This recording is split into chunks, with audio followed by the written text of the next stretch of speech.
Salam, selamat siang saudara yang dikasih Tuhan. Halo. Puji nama Tuhan, kita dapat berjumpa kembali pada siang hari ini. Saudara yang terkasih dalam Tuhan Yesus Kristus, tadi pagi saya ada acara kerja bakti. Ada di sini yang suka kerja bakti di pinggir jalan? Ya. Ada ya? Nah, apa yang terjadi biasanya dalam kerja bakti? Apa? Biasanya kalau dalam kerja bakti itu akan banyak muncul ide. Ya. Ada dari si Pak Nanang, wah ini caranya seperti ini. Nanti muncul lagi, oh dari Pak Keju, wah ini caranya seperti ini. Jadi satu RT itu punya ide semua. Ada yang mempunyai ide terus dia hanya bilang, "Ye, kudune ki batane aja kayak ye, kudune miring." Tapi dia diam saja. Ada yang tidak punya ide tapi dia langsung melakukannya. Wis ngene ndi cetoke ndi batane kene jenengane gawe kene plak gitu. Akhirnya yang punya ide tidak terjadi, tapi yang tidak punya ide dia langsung ada hasilnya ya. Jadi istilahnya dia langsung praktek ya. Langsung praktek, langsung kelihatan istilahnya kerja nyata ya. Tidak hanya ide dalam pikiran, ide cemerlang, tapi kalau tidak dilakukan sama saja dengan nol ya. Tidak ada hasilnya atau tidak ada bekasnya ya. Tidak mempunyai bekas. Nah, saudara yang terkasih dalam Tuhan Yesus Kristus, saya punya kenalan namanya tukang itu namanya Pak GH. Saya masih ingat pada waktu itu saya hanya sebagai pelihat ya. Terus saya punya adik mungkin pada waktu itu mungkin seperti Gabriel, dia masih sekolah ya. Dan dia paling pekerjaan salah satu namanya ini jasiman ya. Dia paling hanya kerjanya adalah mencari rumput ya pada waktu itu. Terus sekian berjalannya waktu, akhirnya anak yang namanya jasiman ini selesai dia sekolah. Dia tidak sekolah STM ataupun SMA, tapi di SMP dia langsung keluar. Terus karena di kampung jadi ya paling kerjanya hanya bantu orang tua cari rumput, terus paling ke hutan cari kayu bakar. Itu kalau di kampung ya. Singkat cerita, anak ini dia suka diajak sama namanya Pak GH ya. Kerjanya ringan paling hanya pokoknya ngerewangi lah. Misalkan Pak GH ambilkan. Terus kalau diminta suruh hanya megangin bambu ya, kecilin bayinan kene mana julubu, dia nurut. Akhirnya singkat cerita beberapa tahun kemudian dia tidak hanya menjadi orang yang disuruh membawa adukan ataupun dia disuruh memegangin sebuah bambu, tapi dia sudah mengatakan, "Ayo tolong bawakan kemari adukan." Artinya ada peningkatan kelas dari jasiman dulu yang hanya SMP, yang hanya tukang ramban, tetapi setelah dia bekerja dengan namanya Pak GH ini, dia sekarang itu bisa menjadi andalan orang kampung. Jadi kalau di sini mungkin Pak Beniapal dengan Pak Kusno, jadi mungkin dia sudah seperti Pak Kusno. Jadi, "Man, ngesuk mari nggonaku, benerna kamar mandi dipasangna keramik." Ya. Dia tidak sendiri, dia sudah bawa rewang lagi. Jadi dulunya dia rewang, tapi sekarang dia bawa rewang ya. Jadi saya melihat, oh cerdas banget ini anaknya. Dia nggak sekolah STM lulusan bangunan, enggak. Dia hanya memperhatikan Pak GH setiap kali dia diajak, memperhatikan, dan mungkin pada waktu istirahat disuruh sama dia dan dipercaya sama dia. Dan akhirnya ya dia menjadi partner daripada Pak GH itu sendiri. Jadi kalau Pak GH disuruh orang kampung membangun rumah, dia diajak nanti untuk membangun rumah itu sendiri. Karena untuk membangun rumah setidaknya diperlukan ada 3 tukang ya. Nah, orang kampung harus ngirit ya, 3 tukang nanti terus sama yang paling 2 yang tukang ngaduk dan disuruh. Yang lainnya biasanya kalau orang kampung itu masih di tempat saya itu masih ada namanya bantu membantu. Jadi kalau misalkan saya bangun rumah, nanti Pak Nanang dia akan bantu saya, berapa hari ya, dia akan bantu saya. Saudara yang dikasih Tuhan, berbicara dengan ini, tapi mari kita akan berdoa terlebih dahulu ya. Bapa kami yang di dalam surga, terima kasih Tuhan, kami mau percaya bahwa Tuhan yang mengasihi kami dan mengajari kami untuk belajar terus tentang firman-Mu, bagaimana kami akan menjadi seperti Kristus. Karena Tuhan memanggil kami sendiri supaya kami menjadi seperti Kristus. Tuhan memanggil kami bukan supaya kami menjadi anak baby terus-menerus, tapi Tuhan mau supaya kami mengalami pertumbuhan. Tuhan bekerjalah kepada hamba-Mu, Tuhan bekerjalah di dalam anak-anak-Mu di tempat ini, biarkan Engkau nyatakan rencana-Mu dan berfirmanlah kepada mereka, dan biarkan firman-Mu itu tumbuh di dalam diri mereka, dan mereka dapat dimenangkan dan menjadi anak-anak-Mu yang lebih dewasa lagi. Di dalam nama Yesus Kristus kami berdoa. Haleluya. Amin. Nats kita hari ini adalah dari Matius pasal 7. Matius pasal 7 ayat 24.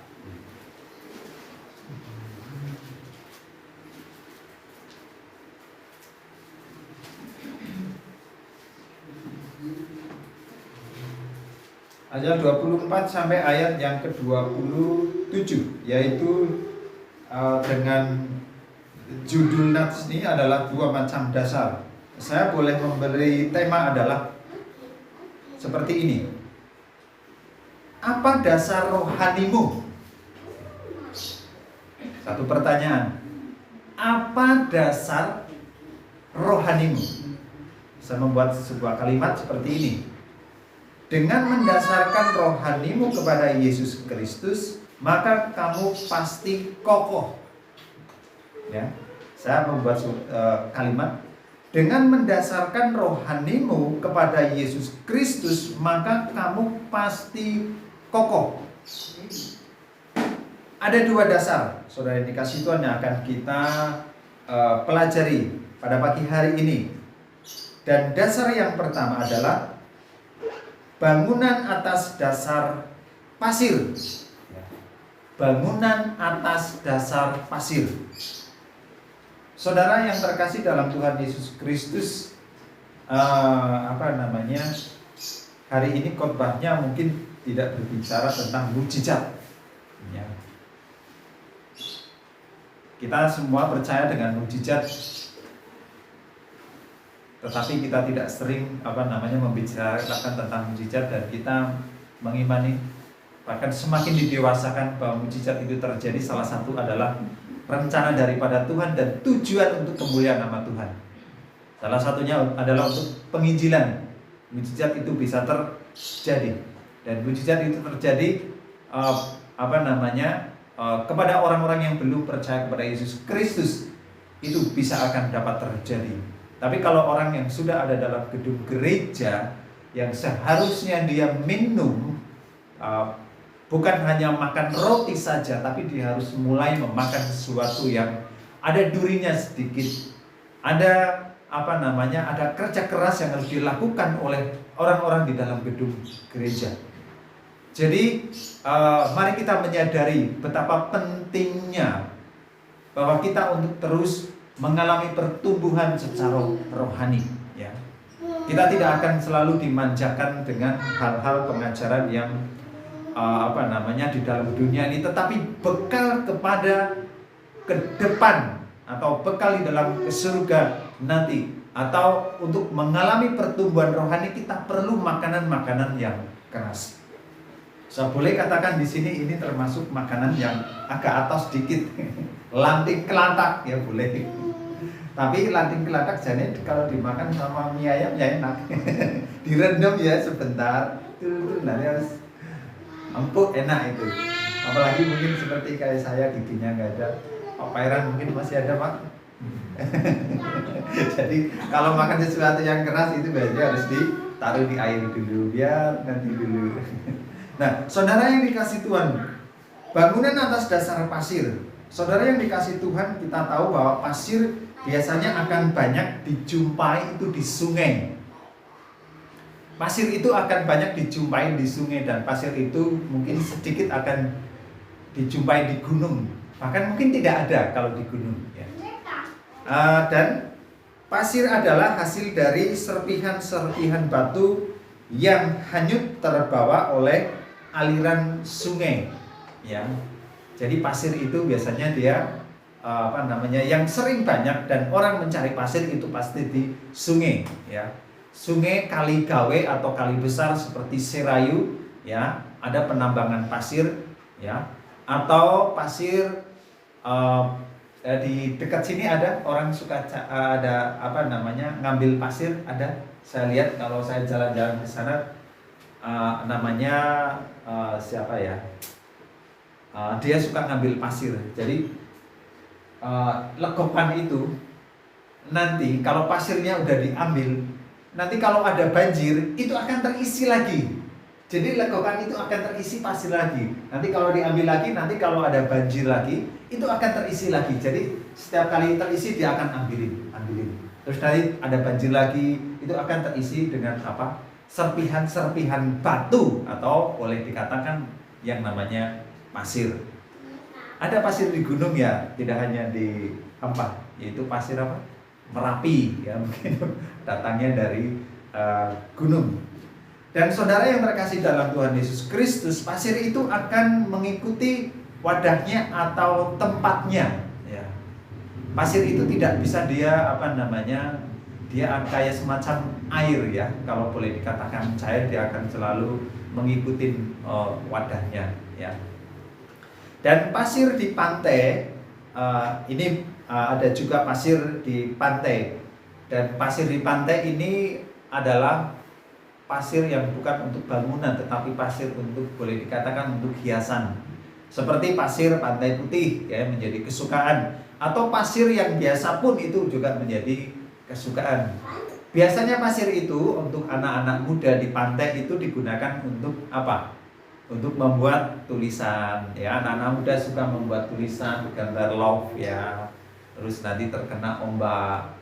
Ada juga anak-anak yang suka main ke pantai, dia membuat gunung-gunungan kecil, dia membuat benteng-benteng, terus nanti ada air mengalir masuk ke dalam roboh dan dia akan membuat lagi.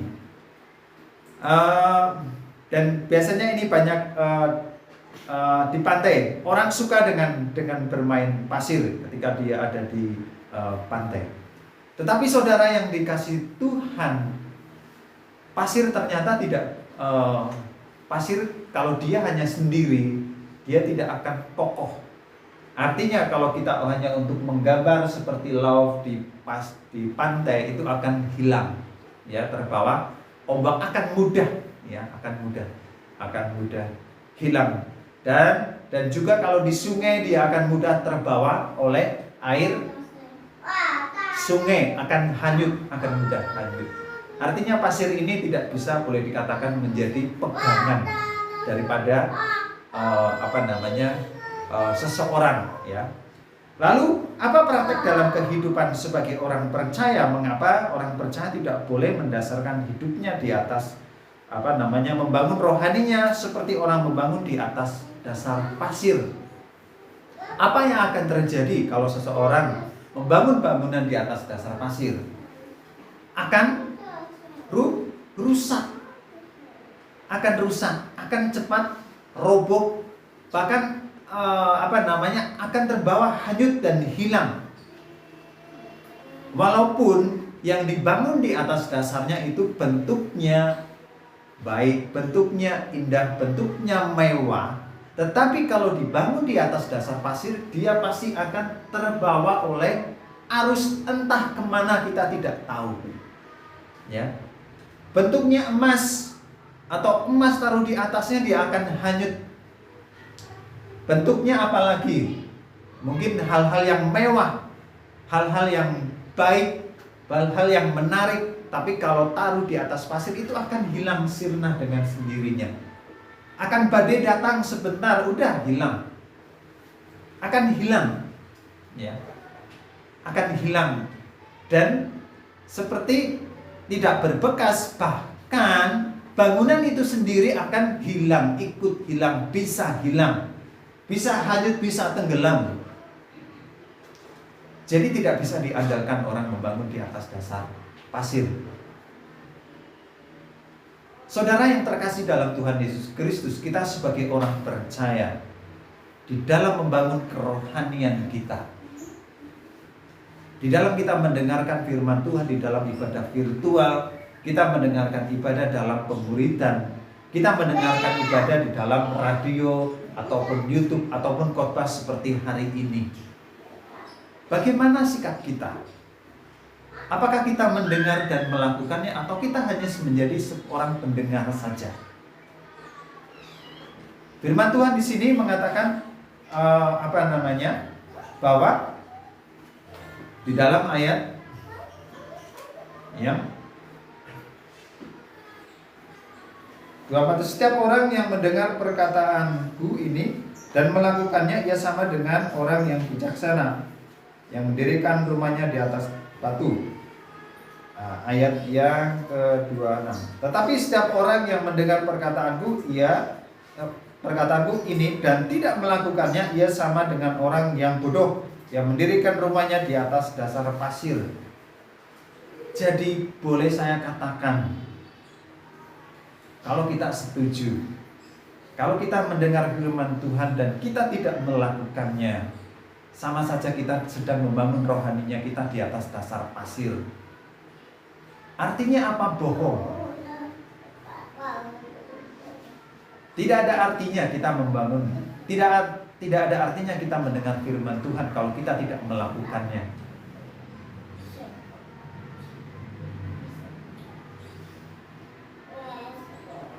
Lalu siapa yang tahu kalau kita melakukan firman Tuhan dan tidak? Diri kita sendiri. Ya. Kita tidak perlu menunjuk si A, si B. Kita tidak perlu menunjuk Pak Beni, menunjuk Pak Danang, menunjuk Pak Cucu. Tapi kita harus melihat diri kita sendiri. Apakah aku melakukan firman Tuhan sehingga ketika ada ombak datang, ada masalah datang, apakah aku tetap bisa berdiri? Apakah aku bisa tetap tersenyum? Apakah aku bisa seperti damai sejahtera, menahan emosi? Apakah aku masih bisa seperti itu? Akan terlihat sekali kalau kita mendengar dan melakukannya, dan mendengar dan tidak melakukannya. Saudara yang terkasih dalam Tuhan Yesus Kristus, penting sekali untuk kita menjadi pelaku firman Tuhan.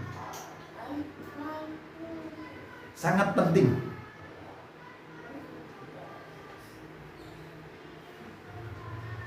Kita tidak boleh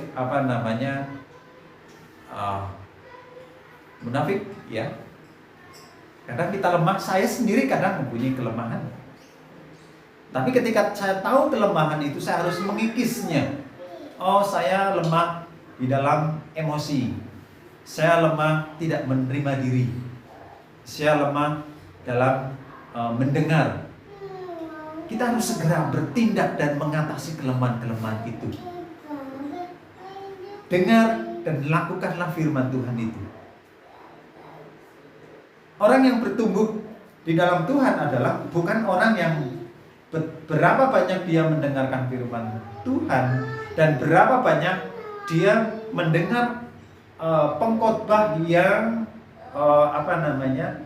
karisma, mempunyai karisma, dan dia dikatakan, wah, aku ini loh sudah pernah mendengar khotbahnya Gilbert Blumendong di depannya, aku pasti kuat.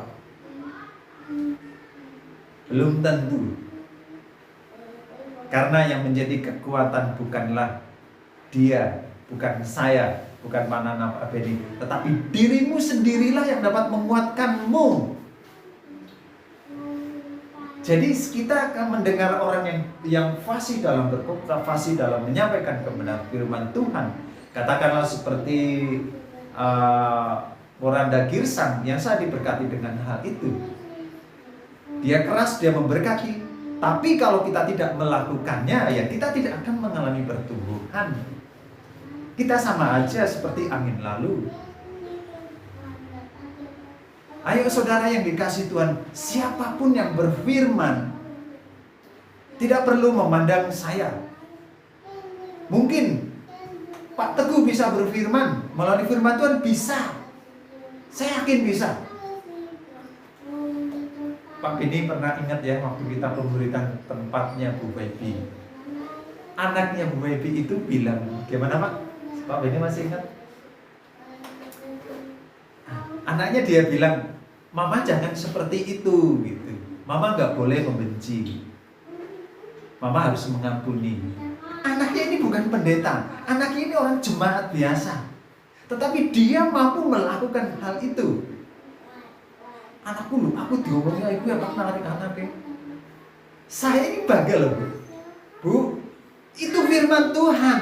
Itu bukan anak ibu yang berbicara, tapi itu firman Tuhan yang dikatakan oleh anak ibu. Supaya ibu itu mengampuni orang yang sudah mati. Lah orang udah mati ngapain sih ibu? Ibu merasa masih benci. Gak ada gunanya Bu. Gak ada gunanya. Aku katakan sama Pak Beni, ibu itu firman Tuhan. Itu melalui anak ibu firman Tuhan berbicara supaya kita itu tidak memendam kepada memendam dendam kepada orang yang sudah meninggal. Jadi firman Tuhan itu tidak harus atau tidak hanya muncul melalui seperti di dalam mimbar. Bisa di dalam pembicaraan ketika waktu makan itu bisa terjadi. Bahkan pembicaraan ketika sedang mengerjakan motor bengkel pun, saya yakin itu bisa Mas Samuel. Atau ketika kita sedang masak bisa terjadi. Walaupun hanya celetuk. Oh, ini firman Tuhan. Jadi firman Tuhan dapat muncul di mana-mana. Dan kita harus peka. Kalau kita peka dan Roh Kudus hidup di dalam diri kita, kita pasti akan, oh, ini firman Tuhan. Walaupun dia bukan pengkhotbah, walaupun dia bukan orang teologi ya. Tapi Tuhan dapat berfirman melalui orang-orang tertentu. Tinggal kita mau melakukannya atau tidak.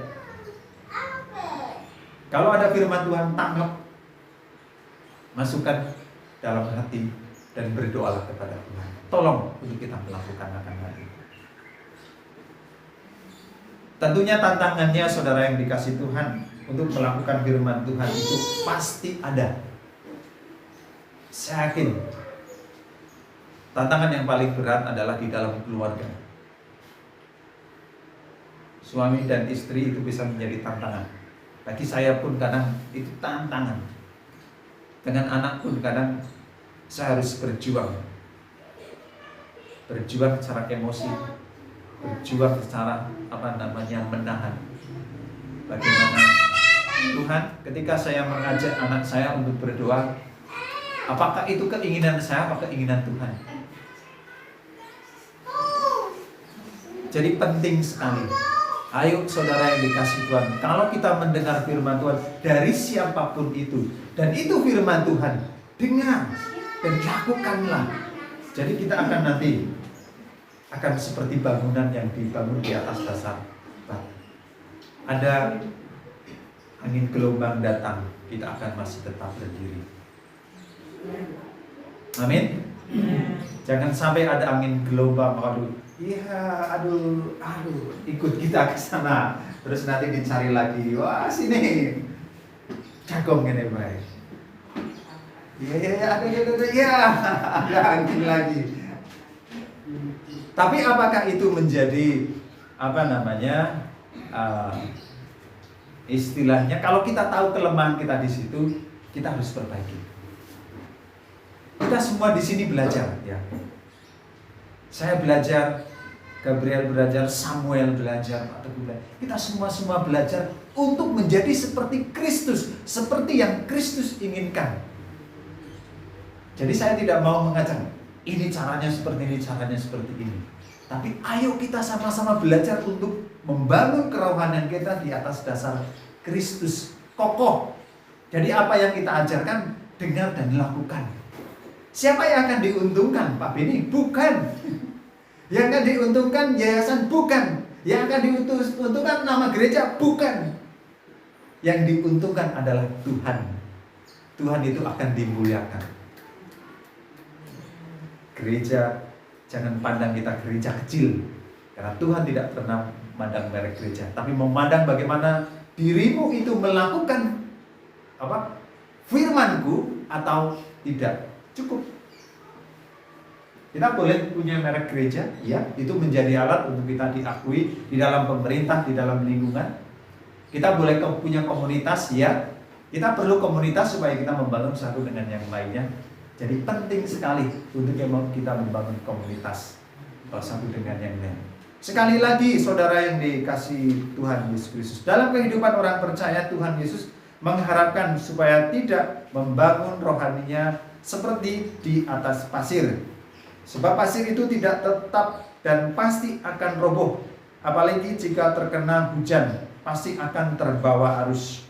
Bahkan jika arusnya besar, dipastikan akan hilang semuanya.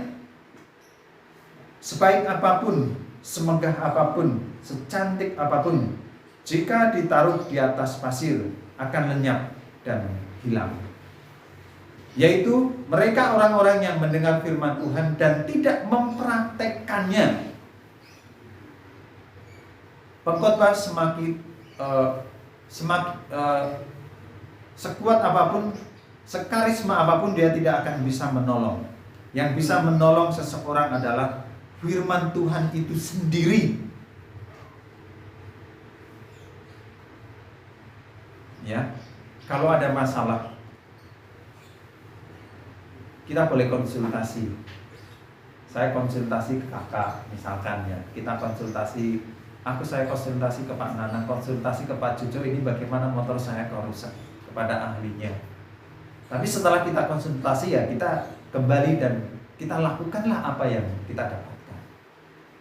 Saya yakin Pak Jojo tidak akan menjerumuskan bahwa motor kita rusak. Oh, ini rusaknya di sini. Dia sudah punya ahlinya. Pak Teguh udah tahu ahlinya bahwa ini rusaknya di sini. Pasti akan jadi dan jalan. Ayo saudara yang dikasih Tuhan, jika rohani hari-hari ini kita lemah, bangunlah rohani kita kembali di atas dasar. Jangan di atas dasar pasir, tapi di atas dasar. Ini yang kedua. Yang kedua, bangun di atas dasar batu. Ya. Di terjemahan lain, kalau di sini, setiap orang yang mendengar perkataanku ini dan melakukannya, ia sama dengan orang yang bijaksana yang mendirikan rumahnya di atas batu. Di terjemahan lain saya membaca itu batu karang, ya. Atau ada juga batu besar. Dan ada juga batu ini terjemahkan dengan batu yang kokoh, ya, batu besar, batu batu kokoh, dan ada batu karang. Saya tertarik dengan yang namanya batu karang. Ada di sini yang suka ke pantai? Ada? Pantai apa, Bu? Cilacap. Ada karangnya? Ada karangnya? Kalau saudara pernah nih, ya. Kalau saudara ke pantai tapi yang ada karangnya, perhatikanlah karang itu. Datanglah ke situ 5 tahun kembali. Coba perhatikan. Kalau perlu kasih tanda, ya, batu karang itu. Saya orang dekat pantai. Saya dulu waktu kecil suka namanya ke daerah Karangbolong, ya.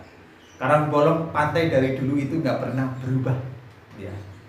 Nggak ada berubahnya. Karena apa?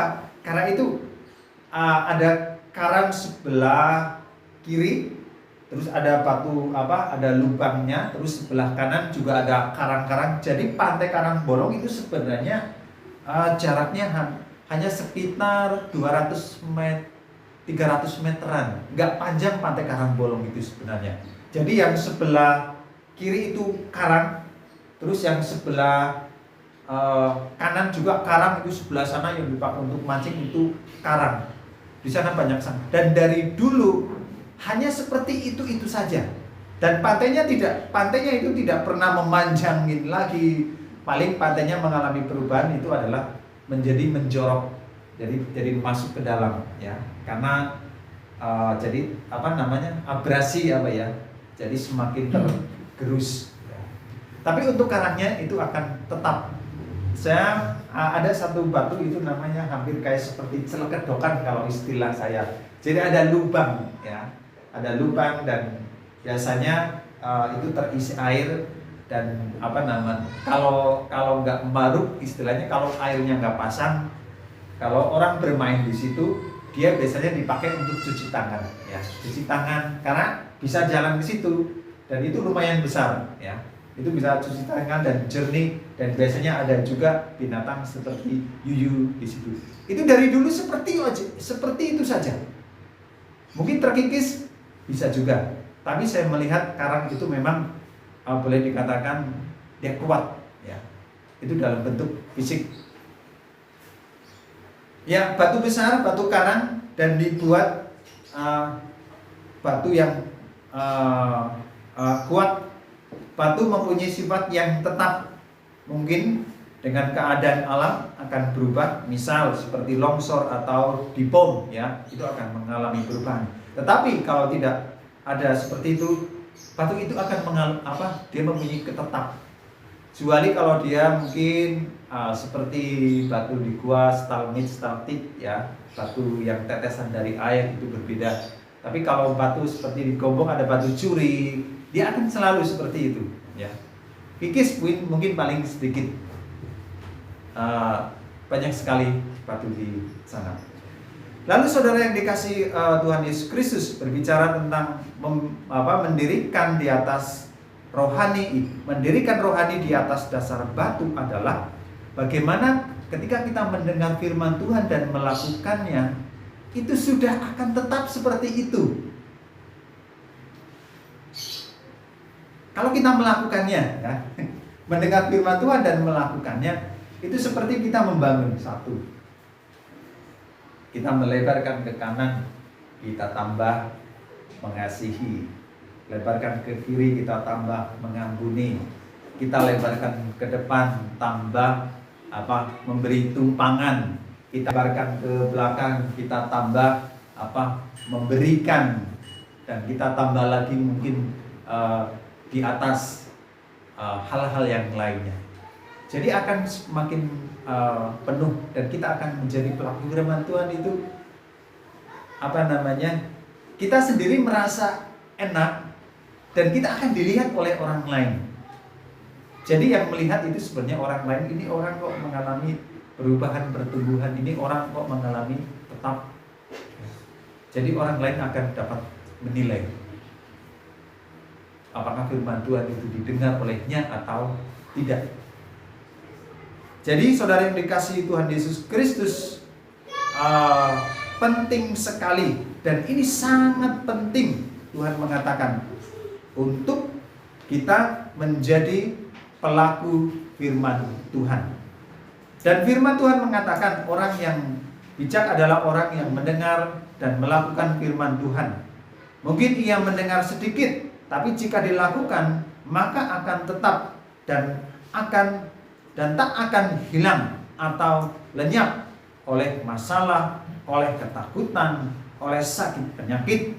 Ia akan tetap berdiri kokoh dan terjaga. Karena apa? Karena dia membangunnya di atas dasar Kristus. Karena Kristus itu sudah menjadi kokoh. Kita percaya dengan firman Tuhan. Kita percaya dengan Yesus Kristus. Apa yang diperkatakan Yesus terjadi? Ya. Dan mari kita mendasarkan setiap apa yang diperkatakan firman Tuhan Yesus. Percayalah, Tuhan itu akan menjadikan, atau Tuhan akan menjadikan dalam hidup kita sesuai dengan kehendak Tuhan. Tapi pertanyaannya, apakah kita melakukan firman Tuhan itu atau tidak? Jangan kita berseru, Tuhan, Tuhan, tolong saya. Tuhan, Tuhan, saya ada masalah. Tapi kalau kita tidak pernah melakukan firman Tuhan, jangan tanya, saya sudah melakukan ini, saya sudah melakukan ini, saya sudah memberi untuk Tuhan. Tapi kalau kita tidak pernah melakukan firman Tuhan, saya jamin, firman Tuhan katakan, kamu tidak akan mendapat apa-apa. Walaupun kamu berkorban 10 juta untuk gereja, walaupun kamu mengorbankan tanahmu, rumahmu, tapi kamu tidak pernah melakukan firman Tuhan, kamu tidak akan dapatkan apa-apa. Yang kamu dapatkan kekecewaan. Tidak akan mendapatkan apa-apa. Tapi kalau kita melakukan segala sesuatu itu berdasarkan firman Tuhan, kita tidak pernah yang namanya kecewa, rugi. Kita tidak akan pernah. Saya yakin Tuhan itu akan memberikan. Satu kesaksian saudara yang dikasih Tuhan, saya sudah pernah saksikan kalau tidak salah. Saya punya HP, terus saya itu servis ke teman saya namanya Bu Rina.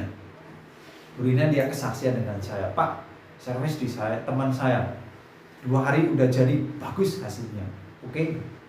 Terus saya servis, Bu saya titip, oke. Sampai sekarang tidak kembali. Istri saya yang cerewet, kepribadian sih, eman, cimot, ngomong lah. Ngomong seperti itu terus. Saya bilang, udah relakan aja. Toh Tuhan pasti sudah berikan yang lain, ganti yang lain. Tuhan sudah gantikan, percayalah. Bukan berarti kita nggak gemi dengan barang ya, istilahnya. Aduh udah dikasih kok kita nggak hati-hati. Apa salah saya? Saya sudah coba untuk percaya dengan namanya ibu ini, tapi akhirnya dia hanya udah ditanyakan dan tidak ada kembali, udah relakan aja. Dan Tuhan tidak pernah tutup mata kalau hati kita itu legowo, rela memberikan, rela saja. Kehilangan apapun di dalam dunia ini relakanlah. Itu firman Tuhan. Jangan kamu gandoli. Ya. Semua dunia ini memang akan hilang. Harta akan hilang. Anak-anak mungkin juga akan meninggalkan orang tua. Tapi janganlah gandoli. Biarkanlah Tuhan bekerja. Tuhan bekerja. Yesus Kristus digandoli oleh Maria enggak? Yesus Kristus dibahkan, silakan engkau Yesus melakukan apa seperti yang Bapa kehendaki. Maria sedih kehilangan anaknya, ya sedih. Tapi itu firman Tuhan, Yesus harus mati di atas kayu salib. Kita mungkin juga punya harta seperti anak, atau mungkin rumah, ataupun harta uang dan lain sebagainya. Jangan anggap itu kekal, sementara. Tapi berdirilah engkau di atas dasar firman. Siapa? Dirimu sendiri. Suamimu pun dia harus berdiri. Ya ayo kamu berdiri. Aku tidak bisa menolong kamu untuk terus berdiri. Kita tidak bisa. Kita harus mengatakan kamu harus berdiri. Kita tidak bisa menyelamatkan suami kita. Kita tidak bisa menyelamatkan anak kita. Tapi kita harus bisa menjadi contoh bagi anak, istri, dan suami kita. Untuk ayo berdiri di atas dasar firman. Lakukan firman itu. Dan kita akan menjadi kuat. Salah satu contohnya mungkin kita bisa mengajari untuk berdoa, mengajar untuk baca firman Tuhan, mengajar untuk renungan pagi. Ajar, berikan contoh kepada mereka. Lalu kalau mereka tidak mengikuti, ya kamu jangan mengeluh. Biarkan. Jangan mengatakan, "Nyuwus sampai teladan seminggu, anak bojoku ana sing gelem melu." Aduh. Itu keinginanmu atau keinginan Tuhan? Keinginanmu itu. Biarkan Tuhan mengalir. Waktu Tuhan akan tunjukkan, engkau akan terus berdiri. Berdirilah terus di atas dasar firman. Jangan kau tengok, suamiku belum melakukan. Anakku masih main HP terus. Ayo, Teguhkan dirimu dengan Tuhan. Dia melihatmu. Dan jadilah pelaku firman Tuhan. Kamu diberkati? Tuhan akan memakai kamu untuk memberkati istri, suamimu, dan anakmu. Bahkan gerejamu. Indah rasanya saudara yang dikasih Tuhan. Beban itu akan hilang. Serasa beban itu hilang. Walaupun dalam dunia ini kita harus berjuang dan berjuang. Saudara yang terkasih dalam Tuhan, sebagai kesimpulan penutup adalah dari Yakobus 1. Yakobus pasal 1 ayat 22. Ini yang tidak asing juga.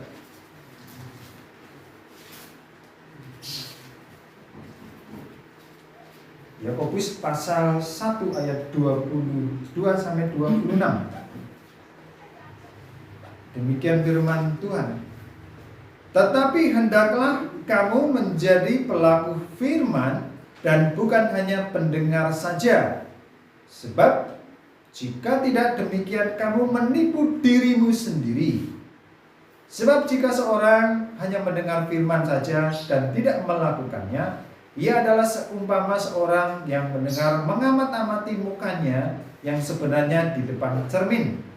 Baru saja ia memandang dirinya, ia sudah pergi, atau ia segera lupa bagaimana rupanya.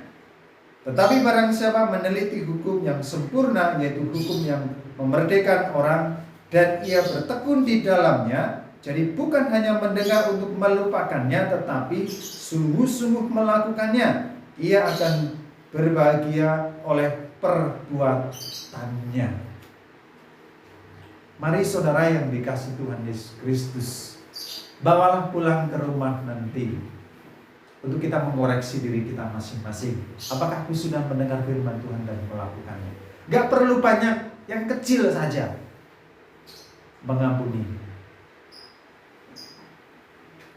atau mengasihi atau doa pagi, ya. Penting sekali, ya. Simple, gak banyak, satu aja coba lakukan dulu. Dan saya yakin Tuhan dia tidak pernah tutup mata. Dia selalu melihat kita semua, ketika kita di rumah, ketika kita di gereja. Nanti kalau saudara sudah mendapatkannya 1 bulan ke depan, ayo kita coba bersaksi. Apa yang aku alami ketika aku memperhatikan satu firman saja. Kalau belum ya, tapi kalau sudah ya puji Tuhan, ayo kita tingkatkan untuk melakukan hal itu. Amin saudara. Amin. Mari kita berdoa. Allah Bapa kami di dalam surga, terima kasih Tuhan Yesus Kristus karena Engkau sudah berfirman kepada kami hari ini. Bagaimana Allah mengajari kepada kami supaya kami mendengar firman-Mu tidak untuk melupakannya, tetapi mendengar firman-Mu untuk melakukannya. Karena firman-Mu mengatakan di dalam Yakobus, jika kami mendengar firman-Mu dan tidak melakukannya, dikatakan kami membohongi diri kami sendiri. Dan betapa sedihnya kalau kami dibohongi Tuhan. Dan Tuhan tolonglah kami, penuhi dan bakar rohani kami, supaya kami melakukan firman-Mu. Ajarkan kami belajar dari hal yang sederhana, supaya kami boleh menjadi hal-hal yang luar biasa. Berguna bagi keluarga, berguna bagi gereja, berguna bagi lingkungan dan masyarakat dimanapun kami berada. Terpujilah Allah yang mampu mengokohkan kami, dan Roh Kudus yang akan tolong kami supaya kami menjadi pelaku firman Tuhan. Di dalam nama Yesus Kristus kami berhenti berbicara, dan biarkan Kau terus berbicara kepada anak-anak-Mu di tempat ini. Betapa pentingnya untuk melakukan firman Tuhan. Di dalam nama Yesus Kristus kami berdoa. Amin.